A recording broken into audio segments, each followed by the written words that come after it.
Hello friends, welcome to this educational platform. आप सभी का आपके अपने इस यूट्यूब चैनल पर स्वागत है। आज के इस वीडियो लेक्चर में हम डीएलएड थर्ड सेमेस्टर के मैथमेटिक्स के कोर्स को आगे बढ़ाएंगे और उसमें शेयर तथा लाभांश चैप्टर को आज कंप्लीट किया जाएगा। इसके पहले शेयर तथा लाभांश चैप्टर के सभी बेसिक्स आपको पढ़ाए जा चुके हैं, सारे फंडामेंटल्स समझाए जा चुके हैं। जिन लोगों ने फर्स्ट पार्ट नहीं देखा वो पहले फर्स्ट पार्ट को अच्छे से देख लें, तो उनको सारे बेसिक आइडियाज क्लियर हो जाएंगे और फिर ये सारे क्वेश्चंस उनको आसानी से समझ में आ जाएंगे। फिलहाल अभी आप ध्यान से देखिए, मैं पूरा प्रयास करूंगा कि आपको अच्छे तरीके से सारे प्रश्न समझाए जाए। ध्यान से कुछ प्रश्नों का हम अभ्यास करेंगे और इसी के साथ इस चैप्टर को क्लोज किया जाएगा। तो चलिए देखते हैं। आप लोग वीडियोस को ज़्यादा से ज़्यादा शेयर करते रहिए, लगातार अपने फ्रेंड्स में, रिलेटिव्स में, जहां भी हो सके आप वीडियोस को शेयर करते रहिए, ठीक है। चलिए देखते हैं। क्वेश्चन नंबर 1 आपके सामने लिखा गया है।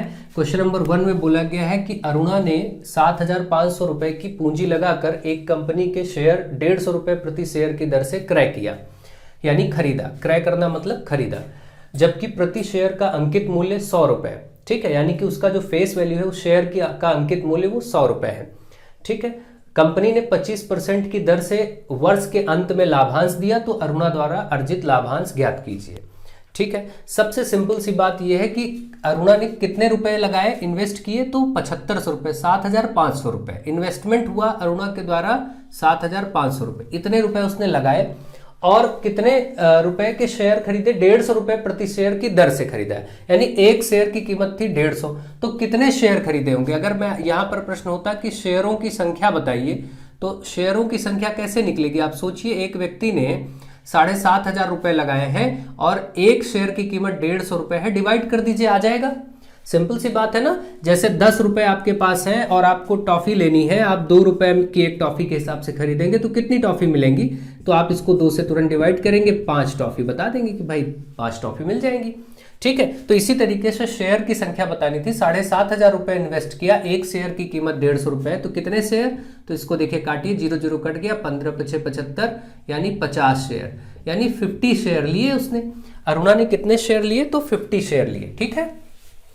अब इसके बाद सिंपल तरीके से आगे की बात करते हैं। ये पता चल गया कि हाँ 50 शेयर उसने खरीदे थे, क्योंकि उसने 150 रुपए प्रति शेयर के हिसाब से खरीदा था। जबकि अब आगे बताया गया, जबकि प्रति शेयर का अंकित मूल्य 100 रुपए था, लेकिन वो जो शेयर था जो उसने 150 रुपए के हिसाब से लिया है, वो 150 रुपए उस समय का बाजार मूल्य था, जबकि उस शेयर का अंकित मूल्य 100 रुपए था। अंकित मूल्य क्या होता है? जो कंपनी द्वारा निर्धारित मूल्य होता है। मैंने आपको अच्छे से समझाया था, जो शेयर कंपनी निकालती है उसका कंपनी का एक मूल्य होता है। मान लेते हैं 100 रुपए का वो शेयर था, एक शेयर कंपनी का, लेकिन वो मार्केट में उसकी डिमांड ज्यादा है, वो कंपनी लाभ में है, फायदे में है, तो उसका 150 रुपए में बिका। तो खैर ये प्रश्न नहीं, सिंपल सी बात है, ध्यान रखिए, 100 रुपए अंकित मूल्य है उस शेयर का। तो आप ये बताइए उस शेयर की वास्तविक कीमत क्या रही होगी, यानी 50 शेयरों की कीमत क्या रही होगी? अगर देखा जाए तो आप आराम से निकाल लेंगे कि 50 शेयर का अंकित मूल्य, अगर हम एक शेयर का 50 शेयर का अंकित मूल्य निकालें तो निकाल सकते हैं, क्योंकि एक शेयर का अंकित मूल्य 100 रुपए है, तो 50 शेयर का 50 गुणे 100 कर देंगे, यानी 5,000 रुपए। जो 5,000 रुपए के शेयर थे कंपनी द्वारा, वो इन्वेस्ट करना पड़ा उसको 7,500 रुपए। सिंपल सी बात है ना, कि कंपनी का जो मूल्य था एक शेयर का वो 100 ही रुपए था, लेकिन उसने खरीदा 150 के हिसाब से। तो ये आ गया 5,000 रुपए के आ गया आपका उस शेयर का वास्तविक कीमत आ गई, जो कि 50 शेयरों की वास्तविक कीमत 5,000 रुपए है, जो कंपनी द्वारा निर्धारित है, लेकिन मार्केट कीमत थी उसकी 150 रुपए। उस हिसाब से इसने 7,500 रुपए लगाए, ठीक बात है। अब उसने कहा कि कंपनी ने 25% की दर से वर्ष के अंत में लाभ दिया। आपको मैंने अच्छे से बताया कि हमेशा कंपनी किस पर लाभ देती है? कंपनी लाभ देती है उस शेयर के अंकित मूल्य पर, यानी जो रेट कंपनी ने निर्धारित किया है उस शेयर का। जैसे 100 रुपए शेयर की कीमत है, यहां पर कंपनी द्वारा अंकित मूल्य 100 रुपए है, तो 100 रुपए के हिसाब से ही उसको लाभ मिलेगा। मतलब 25% का लाभ हो रहा है, तो 100 रुपए पे 25 रुपए लाभ होगा, इसका ये मतलब है। यानी कंपनी जब भी लाभ देगी, आपसे ये प्रश्न में पूछा गया कि 25% की दर से लाभ लेने पर वर्ष के अंत में लाभांश क्या दिया गया होगा? तो सामान्य सी बात है, लाभांश कंपनी देगी किस पर? ये जो कीमत है अंकित मूल्य वाली 5,000 रुपए पर। तो 5, हालांकि उसने इन्वेस्ट किए 7,500, लेकिन 7,500 पर कंपनी लाभ नहीं देगी। लाभ कंपनी केवल 5,000 रुपए पर देगी। यानी कंपनी का कहना वो केवल अपने द्वारा निर्धारित मूल्य पर लाभ देती है, बाजार में उसकी उस समय कीमत क्या चल रही, इससे कोई लेना देना नहीं। ठीक है, तो 5,000 का आपको केवल 25% निकाल देना है, बस इतना ही करना, यही लाभांश हो जाएगा। तो कैसे निकलता है, 5,000 गुणे 25%, जिसके नीचे जिसके साथ प्रतिशत होता है उसके नीचे बटे 100 आ जाता है, फिर 1 1 0 ये कट जाएगा। ये आप देखिए 25 पंचे 125, तो 1250, जब आप गुणा करेंगे तो 1250 रुपए का लाभांश कंपनी द्वारा अरुणा को प्राप्त होगा, इतना लाभ मिलेगा। ऐसा नहीं कि आप सोचे कि 7,500 रुपए का 25% निकाल दें, ऐसा नहीं है। 7,500 रुपए तो वो मार्केट वैल्यू पे उसने शेयर खरीदा था। ठीक है, यही चीज आपको ध्यान रखनी है कि कंपनी हमेशा लाभ किस पर देगी, कंपनी हमेशा लाभ अंकित मूल्य पर देगी, इतने शेयरों का अंकित मूल्य है ना, अंकित मूल्य। तो ये हमेशा ध्यान रखेंगे आप बात को। ठीक है, इसमें कोई आपको दिक्कत नहीं होगी। मुझे आशा है आप समझ गए होंगे कि कंपनी 1250 रुपए का लाभ उसको देगी। ठीक है, तो अरुणा को इतना ही लाभ प्राप्त होगा। ठीक है, बस इस प्रश्न में इतना ही था, आपको आराम से इस प्रश्न को समझ में आ गया होगा कैसे करना है। अगला क्वेश्चन, 100 रुपए अंकित मूल्य। अब जहां भी अंकित मूल्य आएगा आप तुरंत समझ जाएंगे कि कंपनी द्वारा निर्धारित मूल्य, कंपनी ने यह मूल्य बनाया होगा। 100 रुपए अंकित मूल्य का शेयर है, मतलब एक शेयर की कीमत 100 रुपए। 100 रुपए अंकित मूल्य के 200 शेयर खरीदे जा रहे हैं। ठीक, जिनका संप्रति बाजार मूल्य 120 रुपए है। बात ध्यान दीजिएगा यहाँ। तो आप पहले निकालेंगे कि जो 200 शेयर लिए जा रहे हैं, ये 200 शेयरों का अंकित मूल्य पता कर लीजिए। 200 शेयरों का अंकित मूल्य, तो भाई एक शेयर का अंकित मूल्य 100 रुपए है। देखिए एक शेयर 100 रुपए का है, 200 शेयर लेने हैं तो 200 से गुणा कर देंगे। ये देखेंगे कि 20,000 रुपए आ गया। ये हो गया 20,000 रुपए, क्या कंपनी के द्वारा निर्धारित मूल्य है। 200 शेयर का कंपनी का मूल्य होगा 20,000 रुपए, जबकि बताया गया कि बाजार मूल्य 120 रुपए है और साथ में दलाली 2% है। मैंने आपको बताया था दलाली हमेशा किस पे ली जाती है, दलाली हमेशा बाजार मूल्य पर ली जाती है। सबसे पहले अब हम क्या करेंगे, यहां पर एक काम और करेंगे। 200 शेयर थे ना, ये 200 शेयरों का बाजार मूल्य भी निकाल लेंगे। क्या आ रहा है, बाजार मूल्य। तो बाजार मूल्य में एक शेयर 120 रुपए का, देखिए बोला गया एक शेयर 120, तो 200 शेयर थे तो 200 शेयरों का बाजार मूल्य गुणा कर दीजिए 12 दूना 24, 24,000 रुपए। देखिए आपने देखा कि 24,000 रुपए बाजार मूल्य, मतलब कंपनी के का जो शेयर है 200 शेयर कंपनी के मूल्य पर 20,000 रुपए के, लेकिन जो व्यक्ति इस समय खरीदेगा 120 रुपए के रेट से, वो 24,000 रुपए में इन शेयर को खरीदेगा। ठीक है, सामान्य सी बात है। अब दलाली भी देनी है, बीच में कोई ब्रोकर है, दलाल के माध्यम से खरीदा जा रहा शेयर, तो 2% दलाली है। ठीक, तो आपको बताना है कितना धन देना पड़ेगा। धन हमेशा क्या होता है कि जो पहली बात अगर ये होता कि अगर दलाली इसमें ना होती और ये पूछा जाता कि कितने रुपए देने पड़ेंगे 200 शेयर के लिए, तो 24,000 रुपए में मिलेंगे 200 शेयर। कंपनी मूल्य पर नहीं मिलेगा, जो बाजार मूल्य होगा उस समय 120 रुपए के हिसाब से ही मिलेगा। अगर इतना ही प्रश्न होता कि 200 शेयर की कीमत बाजार मूल्य क्या होगा या कितने में खरीदना पड़ेगा, तो 24,000 में। लेकिन इसमें एक टर्म और आ गया, दलाली भी लगी है। तो दलाली हमेशा जो होती है वो किस पे निकाली जाती है, दलाली निकाली जाती है इस बाजार मूल्य पर। यानी हमेशा दलाली बाजार मूल्य का उतना प्रतिशत, कितना प्रतिशत है, 2% यहाँ। तो बाजार मूल्य का 2%, बाजार मूल्य 24,000 रुपए है, इसका 2% जिसके साथ प्रतिशत होता है उसके नीचे बटे 2 आ जाता है, काटेंगे 0 0, तो आप देखेंगे 240 को डबल करेंगे तो 480 रुपए दलाली भी देनी पड़ी है। तो मतलब जो क्रेता है, जो खरीद रहा है, यानी कि खरीदने के लिए उस क्रेता को कितना देना पड़ा होगा रुपए, तो आप देखेंगे 200 शेयरों के लिए जो कीमत अदा करनी पड़ी होगी, 200 शेयरों के लिए जो धन देना पड़ा होगा, धन बराबर क्या देना पड़ा होगा, एक तो 24,000 रुपए उसकी बाजार कीमत और प्लस 480 रुपए और जो कि उसकी दलाली, इतना उसको देना पड़ा होगा, तब उसने 200 शेयर खरीदे होंगे। तो इसको जोड़ दीजिए फटाक से, कोई दिक्कत नहीं। 24,480 रुपए, 24,480 रुपए अब 200 शेयरों के लिए देना पड़ेगा, क्योंकि इसमें दलाली शामिल है। तो मुझे आशा है आप समझ गए होंगे कि ऐसे प्रश्नों को कैसे करना है और क्या बातें ध्यान रखनी है। हमेशा दलाली शेयर खरीदते समय दलाली को देना पड़ता, ऐड करना पड़ता, और शेयर अगर बेचेंगे तो दलाली को उस बाजार कीमत से माइनस करना पड़ता है। दोनों बातें मैं आपको बेसिक बता चुका हूं। ठीक है, खैर चलिए अच्छी बात है, आपको अच्छे से ये समझ में आ गया होगा, चीज़ें समझ आ रही होंगी आप लोगों को ढंग से। ठीक, आप लोग बस ध्यान देते रहिए, सारी चीज़ें हम करवाएंगे और करेंगे। नेक्स्ट क्वेश्चन नंबर 3, एक कंपनी 25 लाख रुपए की पूंजी एकत्रित करने के लिए शेयरों का विज्ञापन करती है। यानी एक कंपनी को 25 लाख रुपए की जरूरत है, 25 लैक्स, और वो क्या करती है, विज्ञापन यानी एडवर्टीजमेंट देती है, निकालती है शेयरों के लिए। और यदि एक शेयर का अंकित मूल्य 100 रुपये, और कंपनी ने एक शेयर के लिए 100 रुपये निर्धारित कर रखे हैं कि भाई हम जो एक शेयर की कीमत रख रहे हैं 100 रुपये, जो लोग लेना चाहे ले सकते हैं। तो कंपनी द्वारा जारी किए गए शेयरों की संख्या, यानी कितने शेयर फिर उसने दिए होंगे, तो जाहिर सी बात है, मैंने अभी बताया कि शेयरों की संख्या का सामान्य सूत्र होता है, जब भी आपको शेयरों की संख्या निकालनी हो तो टोटल अमाउंट आपको पता हो 25 लाख,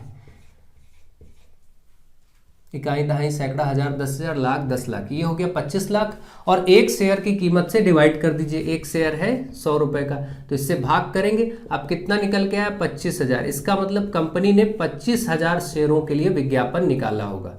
कंपनी ने अपने लिए पूंजी एकत्रित करने के लिए 25,000 शेयर निकाले होंगे, उसका विज्ञापन जारी किया होगा। बस ये इतना सा ही क्वेश्चन था, इसमें कुछ भी नहीं करना था, सामान्य तरीके से बस केवल शेयरों की संख्या निकालनी थी। तो मुझे आशा है आप समझ गए होंगे, ये प्रश्न तो बहुत ही आसान था।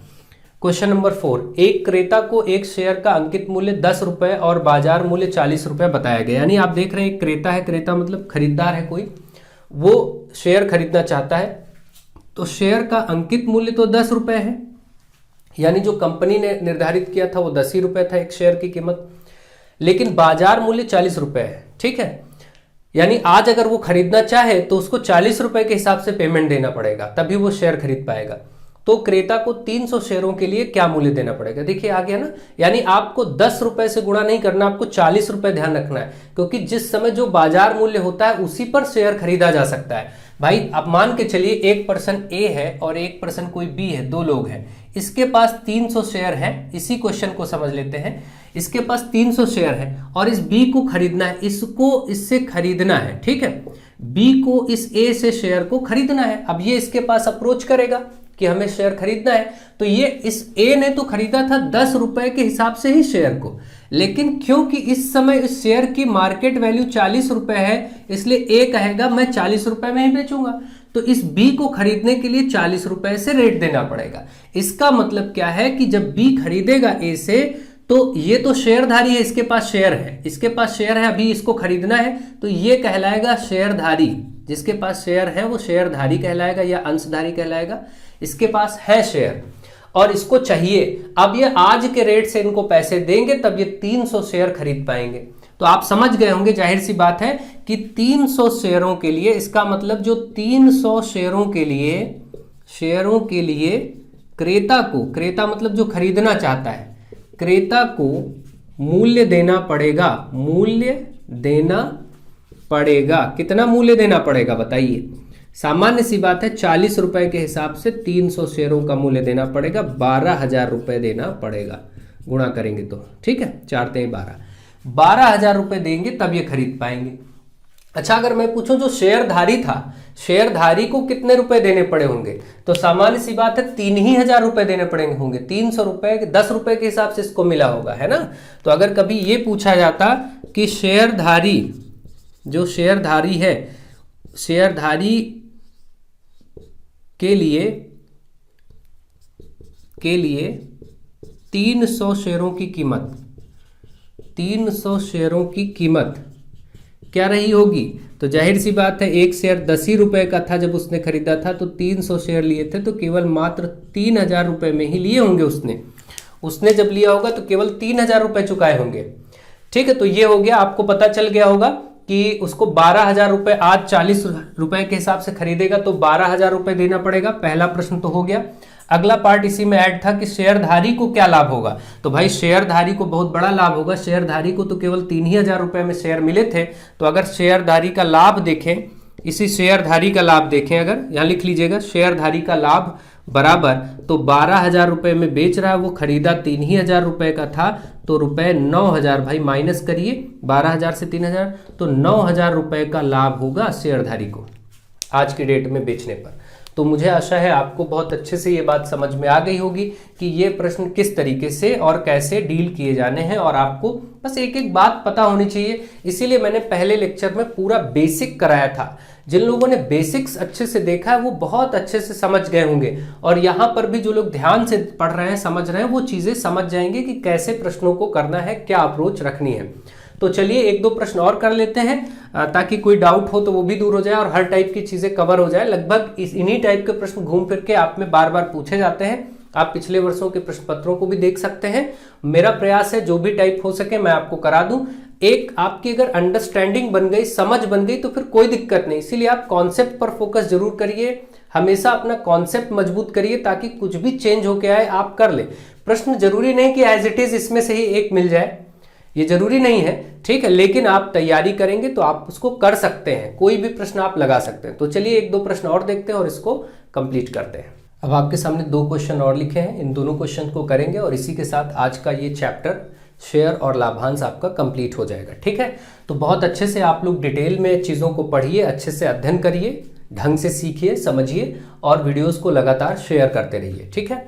चलिए देखते हैं क्वेश्चन नंबर 5 में क्या बोला गया है। निशा ने रुपए 12,000 लगाकर एक कंपनी के रुपए 300 प्रति शेयर की दर से खरीदा, यानी कि 12,000 रुपए लगा करके 300 रुपए प्रति शेयर की दर वाला शेयर खरीदा, यानी एक शेयर की कीमत 300 रुपए थी जब इसने 12,000 रुपए इन्वेस्ट करके खरीदा। और आगे बताया गया जबकि प्रति शेयर का अंकित मूल्य 100 रुपए, लेकिन वो जो शेयर उसने 300 रुपए में खरीदा है निशा ने, वो शेयर वास्तव में कंपनी द्वारा 100 ही रुपए का था, लेकिन बाजार की कीमत उस समय 3 गुना 300 रुपए थी, तो 300 रुपए पे खरीदना पड़ा। अब कंपनी ने 15% की दर से वर्ष के अंत में लाभांश दिया। तो अगर कंपनी ने लाभ दिया होगा, कंपनी हमेशा हर एक शेयरधारी को वर्ष के अंत में लाभ प्रदान करती है। जिस अमाउंट में, जिस अनुपात में उसने पैसे लगाए हैं, उसी हिसाब से लोगों को लाभ वितरित किया जाता है।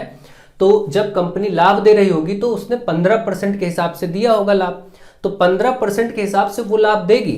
लेकिन वो क्या करेगी, कंपनी हमेशा लाभ किस पर प्रदान करती है, अंकित मूल्य पर, अपने द्वारा निर्धारित मूल्य पर। बाजार, आपने किस कीमत पर शेयर को खरीदा, बाजार में उसकी क्या कीमत चल रही थी, 150 था, 200 था, 250 था, 300 था, इससे कोई फर्क नहीं पड़ता। कंपनी जब लाभ देना प्रारंभ करेगी जिस समय वर्ष के अंत में, तो वो उसी मूल्य पर लाभ देगी जो मूल्य उसने बनाया था। 100 रुपए एक शेयर की कीमत बनाई थी, इस पर ही 15% लग के मिलेगा, बस इतना ध्यान रखना है आपको बस। तो चलिए सिंपल सी बात है, पहले हम देखते हैं कि निशा ने शेयर कितने खरीदे होंगे। निशा द्वारा खरीदे गए शेयर यानी कि इसने कितने शेयर खरीदे होंगे, खरीदे गए शेयरों की संख्या। चलिए शेयरों की संख्या, तो निशा ने, अब सामान्य सी बात है, 12,000 रुपए लगाए थे और उस समय कीमत थी एक शेयर की 300 जब उसने खरीदे थे। बताया गया ना कि 12,000 रुपए लगाकर 300 रुपए प्रति शेयर की दर वाले खरीदे थे। तो ये काटिए, आप देखेंगे तो आपको पता चलेगा कि भाई 40 शेयर थे। कितने शेयर थे, कुल मिला के 40 शेयर खरीदे गए थे बस। तो निशा ने 40 शेयर लिए थे, 12,000 रुपए देने पड़े थे उसको, क्योंकि 300 रुपए एक शेयर की उस समय कीमत थी। लेकिन कंपनी का मूल्य एक शेयर का 100 रुपए था। अब आप देखेंगे कि भाई ये जो 40 शेयर लिए गए हैं, इन 40 शेयरों का अंकित मूल्य क्या होगा, अंकित मूल्य कहें या प्रत्यक्ष मूल्य कहें, ये सब बातें मैंने आपको समझाई हैं। ये मूल्य होता है जो कंपनी निर्धारित करती है। तो 40 शेयरों का अंकित मूल्य अगर आप लिखेंगे तो 40 गुणे एक शेयर कंपनी ने 100 रुपए के हिसाब से बनाया था, तो ये केवल 4,000 रुपए का हुआ। कंपनी के हिसाब से 4,000 रुपए के शेयर थे, लेकिन मार्केट वैल्यू के हिसाब से उसको 12,000 में खरीदा था उसने, वो अलग बात है। अब जब कंपनी लाभ देगी 15% का, तो वो इस 4,000 पर ही देगी, इस 12,000 से उसका कोई लेना देना नहीं है, ठीक है। तो कंपनी द्वारा दिया गया लाभांश अब आपको निकालना, यही बात आपको बस ध्यान रखनी है। कंपनी द्वारा दिया गया लाभांश, तो कंपनी हमेशा लाभांश किस पर देती है, अंकित मूल्य पर। तो आप क्या करेंगे, अंकित मूल्य का, यह बात आप याद रखिए, मैं लिखे दे रहा हूं, अंकित मूल्य का 15% देगी कंपनी किसका देगी, अंकित मूल्य का। और अंकित मूल्य कितना था, 4,000 रुपए। 40 शेयरों का अंकित मूल्य 4,000 रुपए। 4,000 का 15%, 15/100 होता है, परसेंट जहां लगा होता है उसके नीचे बटे 100 आ जाता है, 2 जीरो कट गए, 15 चौके 60, 600 रुपए। केवल 600 रुपए का लाभांश या लाभ प्राप्त हुआ निशा को, ठीक है। 600 रुपए, यही पूछा गया था कि क्या लाभांश दिया गया, तो कंपनी ने 600 रुपए निशा को लाभ के रूप में प्रदान किए होंगे। ठीक है, ये बात ही आपको ध्यान से समझनी थी। तो मुझे आशा है आप समझ गए होंगे कि ये लाभांश किस मूल्य पर निकलता है और कैसे दिया जाता है, कंपनी किस पर कार्य करती है। ठीक है, अच्छे से एक एक बेसिक्स को समझते रहिए, ढंग से सीखिए और ज़्यादा से ज़्यादा वीडियोस को शेयर करते रहिए। शेयर करना बिल्कुल ना भूलें, बहुत अच्छे से डिटेल में आपको चीज़ें समझाई जा रही हैं। क्वेश्चन नंबर 6, रुपए 100 अंकित मूल्य के 150 शेयर। ठीक है, 100 रुपए वाला उसका अंकित मूल्य था शेयर का, जो कंपनी ने निर्धारित किया था, और ऐसे 150 शेयर हैं और जिनका बाजार मूल्य 300 रुपए है। इस समय मार्केट प्राइस उसकी कितनी है, 300 रुपए प्रति शेयर। तो दलाली 3% लग रही साथ में, तो खरीदने के लिए कितना धन चाहिए। पहले कितने शेयर खरीदने हैं आप सोचिए, 150 शेयर हैं यहां पर। आप बताइए 150 शेयर हैं और 150 शेयर में सीधी सी बात है, बाजार मूल्य हमेशा शेयर किस मूल्य पर खरीदा जाता है, जब भी खरीदोगे, कोई भी खरीदेगा तो उस समय उसकी मार्केट वैल्यू पर ही मिलेगा, क्योंकि भाई कंपनी के मूल्य पर तो मिल नहीं जाएगा। मार्केट में अगर वो कंपनी फायदे में है, 100 रुपए की चीज उसकी 150 में बिक रही, तो आपको भी 150 में खरीदना पड़ेगा, जितने में भी बिक रही हो। जैसे इनका 300 रुपए बाजार मूल्य है, तो अगर आप खरीदेंगे तो 300 के हिसाब से खरीदेंगे ना, कोई 100 के हिसाब से तो देगा नहीं। जिसने 100 रुपए के हिसाब से लेके रखे होंगे वो आज लाभ कमाएगा, यही होता है इसमें। तो सामान्य सी बात है, पहले हम ये देखेंगे कि 150 शेयर कितने हैं, 150। 150 शेयर का बाजार मूल्य निकाल लेंगे, बाजार मूल्य, मार्केट प्राइस।